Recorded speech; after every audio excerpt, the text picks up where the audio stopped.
RRD. Ang detalye sa Agenda Weekend Report ni Joan Manalo.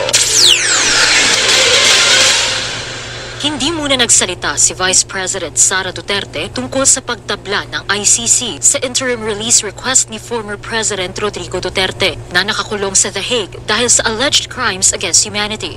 Hold ko na lang muna, ma'am, yung comment ko dito sa ICC case, no? Kasi kailangan natin maki-empathize and maki-empathize sa mga na biktima ng lindol at mag-sympathize doon sa mga namatayan. Matatandaan na sa inilabas na desisyon ng ICC Pre-Trial Chamber kasama sa mga rason kung bakit hindi pinayagan ang pansamantalang paglaya ng dating Pangulo ay dahil sa mga public pronouncement ni VP Sara na sinasabing iuuwi nito ang kanyang ama sa Davao City. Kabilang din siya na naratibong galing mismo sa pamilyang Duterte na ayon sa ICC, tila may layong i-delegitimize ang court proceedings sa pagsasabing kidnapping ang ginawang pag-aresto kay FPRRD. Kasalukuyang nasa Davao si VP Sara para makisimpatya sa mga biktima ng magnitude 7.4 na lindol sa Manay, Davao Oriental. So mamaya ko na sagutin at magbigay ng komento sa ICC at sa iba pang mga issues.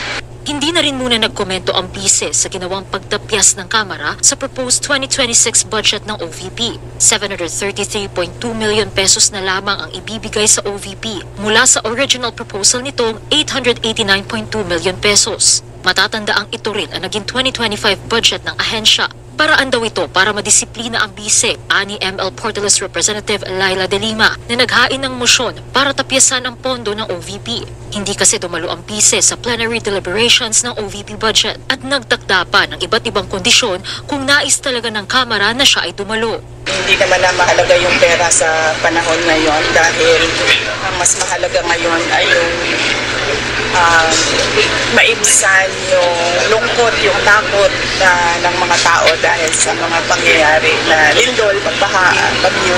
Pero hindi pinalagpas ni VP Sara na magsalita tungkol sa pagkakatalaga ni Jesus Crispin Remulla bilang bagong ombudsman at sa plano nitong silipin ang kanyang SALN. Una niya silipin, no?